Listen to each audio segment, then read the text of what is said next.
저희 교회가 처음 예배 드릴 때는 예배드릴 장소가 없어서 동생 사무실을 빌려서 예배 드렸습니다. 그러다가 이전을 하려고 예배를 드릴 공간을 알아볼 때 우리 박 집사님과 창고도 가보고 여기저기 건물도 이렇게 살펴보았습니다. 그때 집사님하고 이 예배 초소를 구하러 다닐 때는요, 작은 공간이라도 우리가 마음껏 예배 드릴 수 있는 그런 공간만 있었으면 좋겠다. 그런 마음으로 여기저기 다녀봤던 것 같습니다. 처음 이곳에 왔을 때는 지금보다는 우리가 이 건물 안의 구조가 지금보다 열악했지만 참으로 좋았습니다. 그래서 넓지는 않지만 이래도 좋고 저래도 좋고 그랬었습니다. 근데 이제 시간이 지나서 이제 이곳에 이사 온 지 6년째가 되어가면서 좀 더 다른 장소를 알아볼까 이러면서 좀 이렇게 찾아보다 보니까 좀 더 넓은 곳을 찾게 되고, 그러면서 주차장이 없으면 안 돼, 주차장이 있어야 돼. 또 그리고 엘리베이터가 없으면 안 돼, 엘리베이터가 있어야 돼. 뭐 이런 조건들을 따지기를 시작했습니다. 그렇다고 그때보다 우리 교회가 뭐 많이 부흥된 것은 아닙니다. 그때보다 상황이 좀 좋아진 것은 사실이지만 크게 바뀐 것은 없습니다. 그럼에도 불구하고 우리가 이곳에 처음 왔을 때 이런 시설도 제대로 되어 있지 않은 그 상태에 왔을 때 예배 드릴 때 그 감격과 기쁨은 많이 사라진 것 같습니다. 우리가 지금과 같은 이 상황에서 장소를 이사한다고 했을 때 이 정도 규모의 요와 비슷한 곳으로 이사를 한다면 우리가 처음 이곳에 왔을 때처럼 기쁨과 감격이 있을지 우리는 한번 생각해 봐야 될 것입니다. 그 이유는요, 그때는 개척한 지 얼마 되지 않아서 정말 간절함이 있었어요. 그리고 우리는 개척한 지 얼마 되지 않았으니까 우리는 참 연약하다, 요만한 공간이라도 준다면 너무나 감사하겠다, 그런 마음이 있었던 것 같습니다. 그래서 이 장소를 주심에 더 크게 감사했던 것 같아요. 사람은 똑같은 상황에 처해 있다 할지라도 똑같은 상황에서 똑같은 것을 받을 때 그 받을 때 느끼는 감정은 사람마다 다릅니다. 어떤 사람은 그것에 감사를 하고 기뻐하지만 어떤 사람은 시큰둥한 반응을 보일 수도 있습니다. 뭐 예를 들면 이런 겁니다. 자동차가 없어서, 자동차를 살 형편이 없어서 걸어 다니는 사람에게 어떤 작은 자동차가 한번 생겼다고 생각해 보도록 하겠습니다.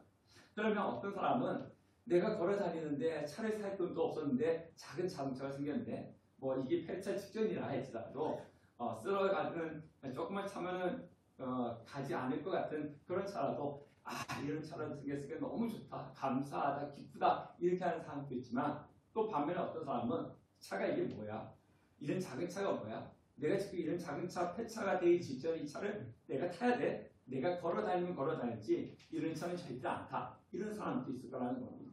네. 우리는 하나님의 은혜를 갈망합니다. 하나님의 은혜를 갈망하는 것은 예수 그리스도를 믿는 성도가 가져야 될 바람직한 모습입니다. 우리는 하나님의 은혜를 갈망해야 됩니다. 그런데 우리가 하나님 저에게 은혜를 주세요 라고 할 때는 뭔가 새롭게 주어지는 것만을 생각하는데 이미 받은 것에 대해서는 우리가 잊어버리는 경우가 있습니다. 하지만 하나님 우리에게 은혜를 주세요 라고 할 때는 이미 하나님께서 나에게 주신 그 은혜를 우리가 누릴 수 있어야 되는 것입니다. 그 방법은 바로 오직 내 자신을 온전히 아는 겁니다. 자, 오늘 우리가 읽은 성경 말씀은요, 예수님이 한 바리새인의 집에 초대받아 가십니다. 40절에 보니까 그 바리새인의 이름이 시몬이었습니다. 보통 우리가 성경을 보면 바리새인은 예수님이 무슨 말씀을 잘하나 잘못하나, 무슨 행동을 잘하나 잘못하나, 그래서 행동을 잘못하고 말을 잘못하면 그거 하나 책잡으려고 현안이 되어 있는 사람들이 바리새인이었습니다. 근데 오늘 성경은 오늘 성경에서 나오는 바리새인은 예수님을 고소할 근거를 찾기 위해서 집으로 초청한 것은 아닌 것 같습니다. 자, 예수님이 이 바리새인의 집에 초청을 받아서 식사를 하고 있을 때 큰 사건이 일어났습니다. 자, 36절에서 38절 말씀을 우리가 다 같이 한번 읽어보도록 하겠습니다. 시작. 한 바리새인이 예수께 자기와 함께 잡수시기를 청하니 이에 바리새인의 집에 들어가 앉으셨을 때 그 동네에 죄를 지은 한 여자가 있어 예수께서 바리새인의 집에 앉아 계심을 알고 향유 담은 독합을 가지고 와서 예수의 뒤로 그 발 곁에 서서 울며 눈물로 그 발을 적시고 자기 머리털로 닦고 그 발에 입 맞추고 향유를 부으니. 자, 지금 잔치가 벌어졌습니다. 우리도 예전에 시골에서 잔치를 하면요, 동네 잔치였죠. 그래서 동네 사람들이 다 모여가지고 크게 즐거워하던 그런 시절이 있었습니다. 근데 이제 도시에는 별로 그런 것들은 찾아보기가 힘든 것 같아요. 자, 이제 이 당시에 이 어떤 집에 잔치가 벌어지면 특히 힘 있는 부자들이 잔치를 하면 동네 사람들이 다 모여듭니다. 그래서 음식도 같이 먹고 또 구경도 하고 또 손님들이 와서 이야기할 때 주인과 손님들이 무슨 이야기를 하는지 같이 대화를 듣기도 합니다. 근데 오늘 성경에 보니까 그런 잔치가 막 이루어지고 있는 가운데 한 여자가 그 잔치에 들어온 것입니다. 그런데 뭐 한 여인이 들어온 것이 뭐 큰 일이냐라고 생각할 수 있는데 오늘 성경에 보니까 그 여인을 가지고 뭐라 얘기하고 있습니까? 37절에 죄를 지은 한 여인이다. 죄를 지은 한 여자다 라고 그렇게 말씀을 하고 있습니다. 그러니까 이 여인은 어떤 죄를 지은지는 성경에 나와 있지는 않습니다. 그런데 평상시에 그 행실이 부도덕하고 논란한 그런 여자였을 것이라고 생각됩니다. 왜냐하면 동네 사람들이 다 알고 있었기 때문에 동네 사람들이 저희는 죄 지은 여자야, 죄 지은 여인이야 라고 그렇게 다 알고 있기 때문에 성경은 죄를 지은 여인이다 라고 그렇게 이야기하고 있습니다. 자, 그런데요, 이 여인이 이 집에 올 때 어떻게 왔습니까? 그냥 온 것이 아니잖아요. 무엇을 가지고 왔습니까? 성경에 보니까 향유죠. 근데 이 향유가 그냥 우리가 향기 나는 것이라고 생각하면 안 되고 값비싼 겁니다. 그러니까 지금의 가치를 따지면은 돈이 엄청난 매우 비싼 모든 집에 있지 않은 그런 값비싼 향유를 가지고 왔습니다. 그리고 예수님의 발견때 서가지고 울며 눈물로 그 발을 적시고 자기 머리털로 예수님의 발에 닦습니다. 그리고 그 발에다가 입을 맞추는 거예요. 그리고 그 비싼 향유를 붓습니다. 이 유대인들 여인들은요, 향유를 가지고 있는데 이 향유는 언제 쓰냐면요, 자기의 결혼에 쓰는 거예요. 그래서 어릴 때부터 무엇을 위해서 이 향유를 모으냐면요, 오직 결혼을 목적으로 모으는 겁니다. 그러니까 여러 개가 있는 가운데 하나가 아니라 하나를 장만하는데도 힘들고 어려운 그 귀한 겁니다. 그걸 가지고 지금 예수님 발에 붓고 지금 발에 닦고 있는 겁니다. 자, 우리가 그러면요, 여러분들이 이 여인이라면 예수님의 발에 입을 맞추겠습니까? 자, 우리의 지금 이 상황을 우리가 잘 생각해야 되는데요. 이 팔레스틴은 지금 우리와 같은 그런 나라가 아니잖아요. 우리는 양말을 신고 신발을 신습니다. 근데 이 사람들은요, 맨발에다가 우리가 여름에 신는 샌들 같은 거 신는 거예요. 바다만 있는 거.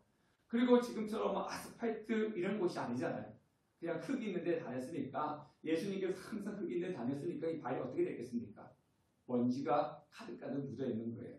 그래서 유대인들은 손님을 초대했을 때 그 항상 무엇을 준비해 놓냐면요, 물을 준비해 놓습니다. 뭐 하라고요? 발 씻고 들어오라고. 그 발 씻은 물을 준비해 놨습니다. 근데 뒤에 나오면 제가 다시 말씀드리겠지만은 지금 예수님한테 이 바리새인은 발 씻은 물도 주지 않았어요. 그러니까 예수님 발은 직접 먼지로 뒤덮여 있고 매우 더러운 그런 발이었습니다. 또 냄새도 났을 겁니다. 발 냄새. 그런데 오늘 이 여인은 예수님의 발에 입을 맞추고 심지어 값비싼 향유까지 부었습니다. 자, 그러면 우리가 이제 또 그 주위에 참석한 손님이라고 생각해 보세요. 손님이면 어떤 마음이 되겠습니까? 죄 있는 여자가 탁 들어와가지고 울면서 예수님 발에 입을 맞추고 향유를 막 붓습니다. 그러면 주변 사람들이 깜짝 놀라겠죠.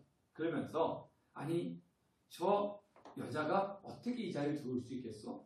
아니, 저 여자가 지금 뭐 하는 짓이야? 어떻게 저 뻔뻔하게 이 자리에 올 수 있어? 저희 죄 짓는 여인이 어떻게 예수님 앞에 올 수 있어? 뭐 이런 수근수근 되는 이야기가 있을 겁니다. 그 소리가 이 여인의 귀까지 들렸을 겁니다. 따가운 눈총도 받았을 겁니다. 그러면 저와 여러분이 만약 이 여인이라면 어떤 마음이 들겠습니까? 빨리 그 자리를 피하고 싶지 않겠습니까? 수치스럽고 불편하고 수많은 사람들이 자기를 욕하고 있는데, 그리고 경멸한 눈치를 지금 보고 있는데 그 앞에서 울면서 지금 입 맞추고 향유를 붓는 것이 쉬운 것은 아닙니다. 자, 그런데요, 우리가 이 상황을 이해하기 위해서는 유대인들의 식사 문화를 좀 아셔야 돼요. 자, 우리 문화에서는 식사를 어떻게 합니까? 보통 각자 식탁에 앉아가지고 의자에 앉아서 식사하든가 아니면 바닥에 좀 앉아가지고 이렇게 식사를 하지 않습니까? 그 이런 식사 가운데 발을 씻긴다 그러면 어떻게 해야 될 것 같아요? 우리나라 문화에서는 식사하시는 분을 돌려야 될 거 아니에요, 그죠? 식탁 밑에 들어갈 수도 없고 앉아 있는 분을 상 밑에 들어갈 수도 없으니까 잡아 당겨가지고 다리를 잡아 빼가지고 이렇게 씻겨야 될 거 아니겠습니까? 우리의 문화에서는 이 발을 식사하고 있는데 발을 씻긴다? 이게 가능해? 우리가 이렇게 생각할 수 있습니다. 근데 유대인들의 식사 문화는요 좀 다릅니다. 어떻게 식사를 하냐면요 이렇게 비스듬히 누워서 식사를 합니다. 그러니까 식탁이 이렇게 있다면은 머리는 식탁 쪽으로 이렇게 향하는 거고 다리는 반대쪽으로 이렇게 비스듬히 누워서 식사를 하는 겁니다. 그러니까 지금 누워 있으니까 이 여인이 뒤쪽으로 돌아서 예수님 발 앞에 가는 것은 쉬운 겁니다. 우리처럼 식탁에 앉아 있고 바닥에 쪽으로 앉아 있어 다리를 빼야 되는 게 아니라 그냥 그 누워 있기 때문에 발 있는 대로 가기는 쉬운 겁니다. 자, 그런데 이 여인이 예수님이 누워있는 데 가가지고 오늘 성경 보니까 눈물로 갖다가 그를 발을 닦았다라고 얘기하고 있는데, 자, 이 눈물을 흘린다라고 할 때는 이 어떤 의미가 있냐면 적신다라고 하는 뜻을 갖고 있습니다. 지금 뭐냐? 이 비가 내려서 사람의 몸을 적신다라고 하는 거죠. 그만큼 그냥 눈물이 비슷비슷 하는 것이 아니라 눈물을 하염없이 비가 오듯이 지금 흘리고 있는 것입니다. 그러면 왜 이 여자는 이렇게 행동을 했을까 하는 거죠. 왜 식사를 하는데 와가지고 눈물로 예수님 발을 적시고 그리고 자기 머리칼로 예수님 발을 닦고 발에 입을 맞추고 향유를 붓고 그런 일을 했을까요? 자, 그거는 성경에 이유가 나오지는 않습니다. 그런데 우리가 이 상황을 통해서 알 수 있는 것은 뭐냐면 이 여인이 마음의 변화가 일어났구나 라는 것을 알 수 있다는 거죠. 그러니까 이 여인이 예수님 만나기 이전에 예수님께서 가르쳐 주시는 그 말씀을 뭐 직접 들었든지 아니면 사람을 통해서 들었든지 하나님 말씀을 들었다는 겁니다. 말씀 듣고 마음의 변화가 일어났다는 거죠. 내가 지금 죄를 짓고 있고 내가 이게 부도덕하게 살아가고 있는데 나는 이제 이렇게 살아가면 안 되겠다. 죄인의 삶을 살아가면 안 되겠다. 이런 마음의 변화가 일어났다는 것입니다. 그래서 그 마음의 변화가 나서 새로운 삶이 되어서 주님 앞에서 눈물을 흘리면서 이런 행위를 할 수가 있었던 겁니다. 자, 자기가 지금까지는 예수를 믿지 아니하는 죄인의 삶을 살았어요. 근데 어떤 방법을 통해서든지 예수님 말씀 듣고 이제 내가 예수를 믿고 나는 죄인이지만은 이 죄의 삶을 벗어나서 이제는 하나님을 믿는 성도로 살아가야겠다라고 하는 그런 삶의 변화가 일어났던 것입니다. 그래서 예수님 앞에 회개하고 예수님 믿었기 때문에 이렇게 자리에 나올 수 있었다는 겁니다. 자, 그런데요. 항상 우리가 성경에 읽을 때는 내가 이 여인이었다면 내가 이 자리에 있었다면 이런 관점에서 성경을 바라보셔야 됩니다. 제 3자의 모습을 보면 그냥 구경꾼이 될 수밖에 없어요. 자, 여러분들이 이 여인이었다면 저와 여러분들이 이 여인이었다면 이 자리에 나오는 것이 쉬웠을까요? 쉽지 않습니다. 거리에 나왔으면 사람들이 어떻게 보겠습니까? 경멸의 눈치로 보죠. 죄 있는 여자. 눈치만 봐도 우리가 힘든데 또 뭐 어떻게 하겠어요, 사람들이. 수근수근 되겠죠, 자기네들끼리. 죄 있는 여자가 나왔대. 근데 그것도 힘든데 또 심지어는 또 어떤 사람들은 이렇게 했어요. 손가락질하면서 네가 여기 어디라고 나오냐 막 이런 사람도 있을 거란 말이에요. 그것을 다 알고 이 자리에 나왔습니다. 그리고 지금 이 집은 누구의 집이에요? 바리새인의 집이잖아요. 종교 지도자의 집이잖아요. 아무나 갈 수 없는 그런 집이지 않습니까? 근데 이 자리에 나오는 것이 얼마나 큰 결단과 용기가 필요했겠습니까? 자, 그러면 또 우리가 한번 이렇게 생각해 보세요. 이 여인이 예수님의 발을 씻기는데 시간이 얼마 걸렸을까요?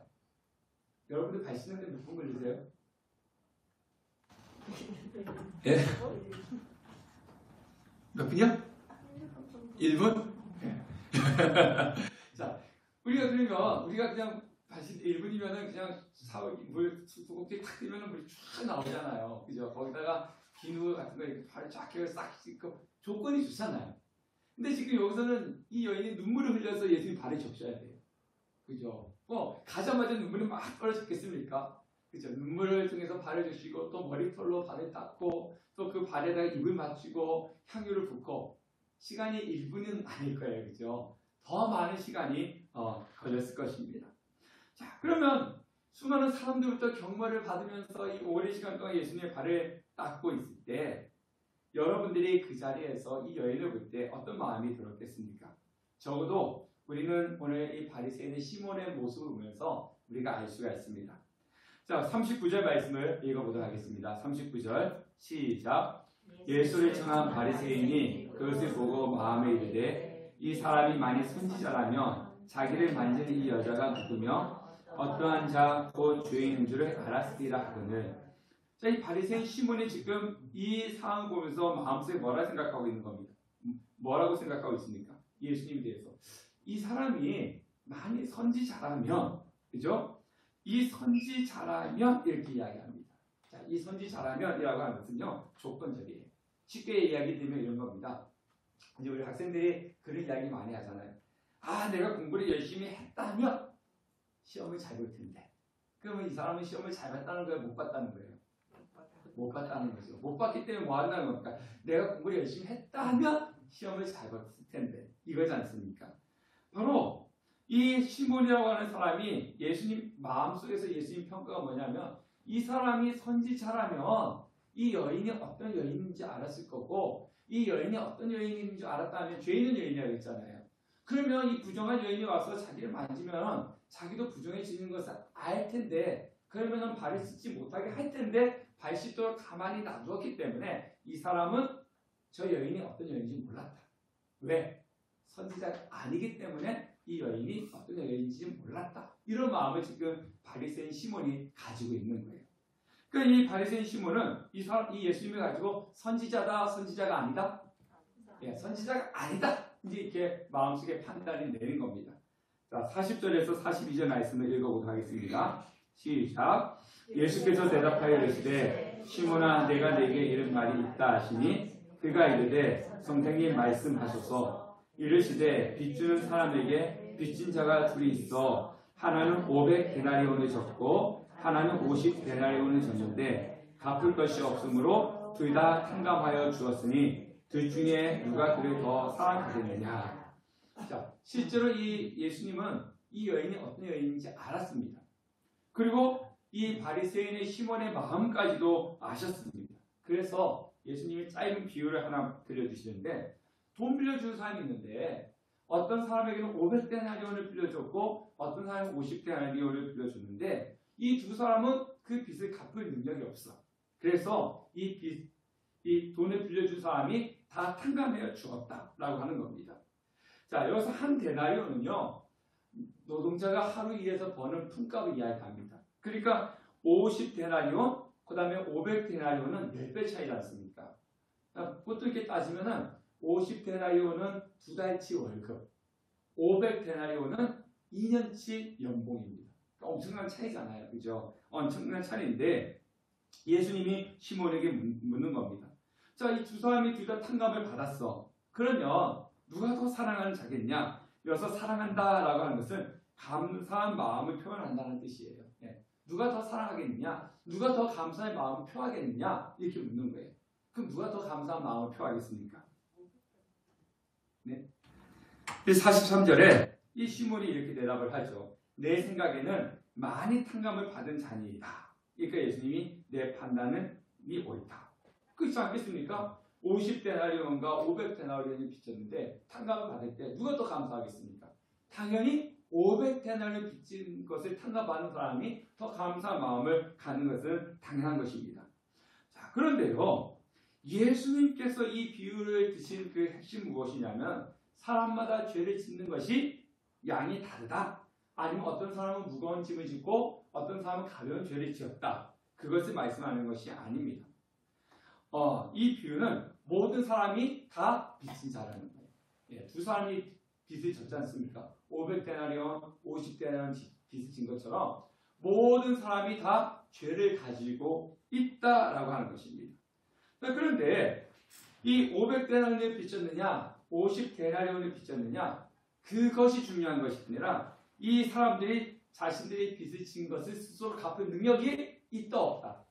없다라고 하는 것이 중요합니다. 그래서 예수님께서 이 바리새인 시몬에게 하는 이야기가 뭐냐면 이 여인 죄인 맞아. 이 여인은 500데나리 빚진 여인이야. 근데 너도 죄인이야. 이렇게 말씀하시는 거예요. 자, 그러면서 갚을 능력이 너나 저 여인이나 똑같이 빚을 졌고 갚을 능력이 없어. 이렇게 말씀하시는 겁니다. 필립 안시라고 하는 유명한 신학자가 이런 이야기를 했습니다. 사람은 두 부류로 나눈다. 죄인과 의인으로 나누는 것이 아니라 두 종류의 죄인으로 나눈다. 첫 번째는 자기 잘못을 인정하는 죄인. 두 번째는 자기 잘못을 인정하지 않는 죄인. 이 두 가지로 나눈다. 그렇게 이야기를 했습니다. 자, 예수님이 사람들을 보실 때 이렇게 보신다는 겁니다. 모든 사람이 다 어떤 자라고요? 죄인이라는 거예요. 네. 이 돈을 빌려준 사람 입장에 볼 때는 500데나리온을 빚졌든지 50데나리온을 빚던 간에 다 나한테 돈을 빌려간 사람이지 않습니까? 빚진 자라는 것처럼 똑같이 예수님께서 보실 때는 이 여인도 죄인이고 이 시몬도 죄인이다라고 하는 것입니다. 그런데 이 여인은 자신이 지은 죄를 안다는 것과 이 시몬이라고 하는 바리새인은 자신이 지은 죄를 모른다고 하는 이 차이가 있다라고 하는 겁니다. 자, 그래서 예수님께서 이 바리새인 시몬에게 뭐라 그럽니까? 제가 앞에서 이야기했지만 손님이 들어올 때는 뭘 준비해 놓는다 그랬어요? 바리실 수 있는 물을 준비해 놓는다 그랬는데 예수님께서 이 바리새인 시몬에게 뭐라 그러냐면요. 너는 내가 들어올 때 발 씻은 물도 주지 않았잖아. 이렇게 이야기합니다. 그러면서 근데 이 여인은 예수님의 발을 눈물로 씻었다. 그리고 또 너는 나를 맞이할 때 유대인들은 형식적인 입맞춤이 있잖아요. 우리는 손님이 오면 어때요? 그때 악수하지 않습니까? 우리 문화는. 근데 이 문화는 손님이 오면 간단한 볼 키스를 합니다. 그것처럼 내가 손님이 왔는데 너는 나에게 볼 키스도 가벼운 입맞춤도 하지 않았지만 이 여인은 내 발에 입을 맞추지 않았느냐. 그렇게 이야기합니다. 그리고 또 예수님께 하시는 이야기가 뭐냐면 너는 내가 들어올 때 내 머리에 인사하는 감람유도 주어지지 않았지만 이 여인은 발에 값비싼 향유를 부었다. 대조가 되지 않습니까? 얼마나 큰 차이입니까? 자, 이 차이가 왜 중요할까요? 그 이유에 대해서 예수님이 이렇게 말씀하시고 계십니다. 47절 읽어보도록 하겠습니다. 시작. 이러므로 내가 내게 말하노니 그의 많은 죄가 사하여졌다. 이는 그의 사랑함이 많으니라. 사함을 받은 일이 적은 자는 적게 사랑하느니라. 이 말씀이 되게 중요합니다. 자, 예수님께서 하신 말씀이 뭐냐면 이 여인에게 그의 많은 죄가 사해졌다. 이 여인의 죄가 사했다는 거예요. 그러면 이 여자가 와서 예수님의 발에다 입 맞추고 눈물로 발에 닦고 머리카락으로 발에 닦고 그리고 이 향유를 부었던 이 행위 때문에 죄가 사해졌다? 는 아닙니다. 네, 그건 아니에요. 이미 그 전에 이 여인은 어떤 상태였습니까? 죄 사함을 받은 상태입니다. 네, 죄 사함을 받은 상태에서 예수님께서 하신 말씀, 이 여인은 이미 죄 사함을 받은 은혜를 받은 사람이라는 거예요. 은혜를 받은 사람. 자, 그러면 은혜를 받은 사람, 하나님께 사랑을 받은 사람의 결과가 뭐냐면 은혜를 받고 죄 사함을 받은 결과가 이 여인은 죄 사함을 받았기 때문에 예수님 앞에 나와서 사랑의 표시를 이렇게 했다는 거예요. 네. 그런데 너도 바리새인을 보면서 하는 이게 뭐냐면 너도 죄가 지었는데 너는 나한테 발도 안 씻어 물도 주지 않고 향유도 감람유도 주지 않고 입맞춤도 하지 않았느냐? 너는 죄의 사함을 받은 예수 그리스도의 사랑의 표시를 하지 않았지 않느냐? 말씀을 이 이야기를 하고 있는 겁니다. 많이 사함을 받은 사람이 있고 적게 받은 사람이 있습니다. 그러면 많이 사함을 받은 사람은 사랑이 크게 나타나고 적게 받았다라고 생각하는 사람은 사랑이 적게 나타난다는 거예요. 자, 그러면 우리가 신앙생활 할 때 내가 하나님으로부터 많은 사랑을 받았다. 나는 많은 용서를 받았다.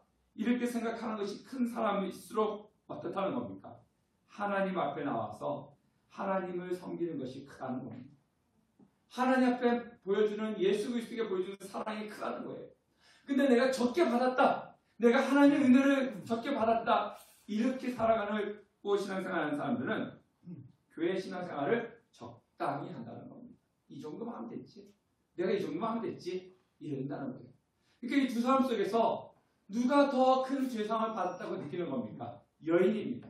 그렇기 때문에 이 여인은 예수께 와서 자신이 가지고 있는 향유를 다 깨뜨리고 그 예수님의 발에 입을 맞추고 발을 씻기는 거예요. 근데 이 바리새인 시몬은 나는 죄상을 받은 것이 없어. 나는 죄를 짓지 않았어. 그러니까 예수님을 모셨을 때 발도 씻기지도 않고 입 맞춤도 하지 않고 감정들도 주지 않았던 것입니다. 그러면 우리가 여기서 누가 큰 죄를 탕감받은 사람이고 누가 작은 죄를 탕감받은 사람입니까?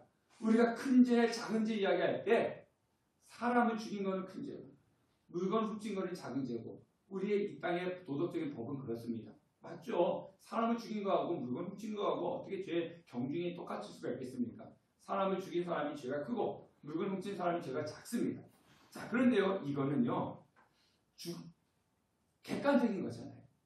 500데나리온, 50데나리온 객관적인 거잖아요. 근데 이 하나님 앞에서 죄는요 주관적인 겁니다. 다른 사람이 볼 때 500데나리온 빚진 자, 50데나리온 빚진 자가 아니라 내가 스스로 생각할 때 나는 50데나리온 빚진 자야. 내가 스스로 생각할 때 아니야 나는 500데나리온 빚진 자야. 이렇게 생각한다는 거예요. 그러니까 사람을 죽였어도 나는 50데나리온 빚진 것처럼 작은 죄야. 이렇게 느낄 수도 있고 횡단보도를 신호를 어겼어도 아니야 나는 사람을 죽인 것처럼 큰 죄를 진 죄인이야. 이렇게 생각할 수 있다는 거예요. 이게 주관적인 거라는 겁니다. 그래서 하나님 앞에서 내 스스로 나는 500데나리온 빚진 자와 같이 큰 죄인이라고 느낌을 느낄수록 그 죄를 탕감받았기 때문에 하나님에 대한 사랑의 표현이 어떻다는 겁니까? 크다는 거예요. 근데 나는 하나님 앞에서 나는 죄도 별로 없고 나는 죄를 사함 받은 것도 별로 없어. 이런다면요 하나님 앞에 나오는 그 사랑의 표현이 작다는 겁니다. 보통 사람들은요 부모가 돌아가시면 철이 든다 이런 말이 합니다. 그러니까 부모가 살아계실 때는 뭐만 생각나는 거예요? 네, 부모를 보면 부모가 살아계실 때는 뭐만 생각나냐면은 부모님이 나한테 못해준 것만 생각나요. 그래서 뭐 엄마는 나 그때 뭐도 안 사줬고 그때 내가 뭐 밥 사달라 그러니까 뭐도 안 사줬고 뭐 그때 어디 보내달라 그러니까 학원도 안 보내줬고 살아계실 때는 부모님이 나한테 해준 것보다는 안 해준 것만 생각이 나요. 그래서 서운하니 그럽니다. 근데 부모님 돌아가시면 그때부터 뭐가 생각나요? 내가 부모한테 못해준 것만 생각나요. 그래서 부모님이 돌아가시면 쳐진다라는 말이 거기서 나오는 겁니다. 자, 제가 여러 번 말씀드렸지만 은혜를 받는다는 것은 뭐냐면요. 내가 뭐 찬양할 때 막 감정적으로 뭔가 받고 내가 뭐 할 때 그런 것이 아니라 내가 하나님 앞에 얼마나 큰 죄인인가를 느끼는 것이 가장 큰 은혜입니다. 우리가 밝은 빛 앞에 가면 갈수록 내가 내 옷에 묻은 그 먼지가 더 잘 보이고 내가 빛 가운데 가면 갈수록 내 피부에 묻어있는 그런 얼룩이 더 잘 보이는 거예요. 그러니까 하나님 앞에 가까이 가면 갈수록 뭐만 보이냐면요 나의 더러운 몸만 보이는 겁니다. 근데 빛으로 멀어져서 어둠으로 가면 갈수록 어떻습니까? 옷에 묻은 먼지는 보이지 않습니다. 내 몸속에 내 피부에 묻어있는 얼룩은 보이지 않습니다. 하나님과 멀어지면 내 죄는 절대 보이지 않습니다. 그러니까 나는 죄인이라고 못 깨닫는 거예요. 그래서 하나님께 가까이서 내가 큰 죄임을 깨달으니까 뭐를 느끼느냐? 나를 위해서 십자가에 못 박혀 돌아가신 예수 그리스도의 그 사랑이 얼마나 큰지 느껴지는 것이고 그럴 때 내가 하나님을 사랑하는 마음이 더 나오는 것이고 이 여인처럼 자기가 가지고 있는 가장 값비싼 향유까지도 하나님 앞에 예수님께 드릴 수가 있는 거예요. 그래서 큰 죄를 지은 사람이 오늘 여기 말씀한 것처럼 정말 크게 더 예수를 사랑할 수가 있는 것이고 작은 죄라고 하는 사람이 적게 살아간다라고 그렇게 말씀을 하고 있는 겁니다. 자, 그러면 그렇다고 억지로 죄를 지으라는 소리는 저희들 아닙니다. 우리는 이미 예수 그리스도 앞에서 어떤 자입니까? 큰 죄를 지은 사람입니다. 우리가 하나님의 그 은혜를 더 크게 느끼기 위해서 뭐 해야 되냐? 내가 죄인이었던 나를 온전히 바라보는 겁니다. 내가 이렇게 큰 죄를 지었던 사람이구나. 내가 이렇게 큰 죄인이었구나. 그럼에도 불구하고 나에게 베풀어 주신 그 하나님의 크신 사랑, 예수 그리스도의 크신 사랑을 발견하게 되면 나를 사랑해 주신 그 하나님 사랑에 감격이 나오는 거예요. 그리고 그 감격이 나오면 나는 예수를 위해서만 살 수밖에 없는 사람이다. 예수 그리스도를 위해서 살아야겠다. 그런 결단이 나오는 거고 주를 위해서 헌신하며 살아갈 수 있게 되는 것입니다. 왜 우리가 예수를 믿으면서 주님 앞에 하는 것들이 아깝게 느껴지고 정말 주님 앞에 하는 것들이 왜 귀찮게 느껴집니까? 크신 사랑을 경험하지 못했기 때문입니다. 내가 큰 죄인이라는 것을 발견하지 못했기 때문에 그렇습니다. 근데 오늘 여기 있는 것처럼 이 여인처럼 내가 큰 죄인이고 나를 위해서 십자가에 못 박혀 돌아가신 그 예수 그리스도의 사랑과 은혜를 크게 경험한다면 사람들이 어떻게 하든지 경멸을 하든지 눈초리를 보든지 아니면 그 어떤 핍박이 있다 할지라도 나의 전부를 들여서 하나님을 사랑할 수밖에 없다는 것입니다. 오늘 여기 계시는 사랑하는 주의 성도님 여러분들, 여러분의 우리의 자신의 모습을 보시고 나를 사랑하시는 그 하나님의 사랑을 깨달으시고 주를 위해서 살아가는 우리 성도님 되시기를 주님의 이름으로 축원합니다. 아멘.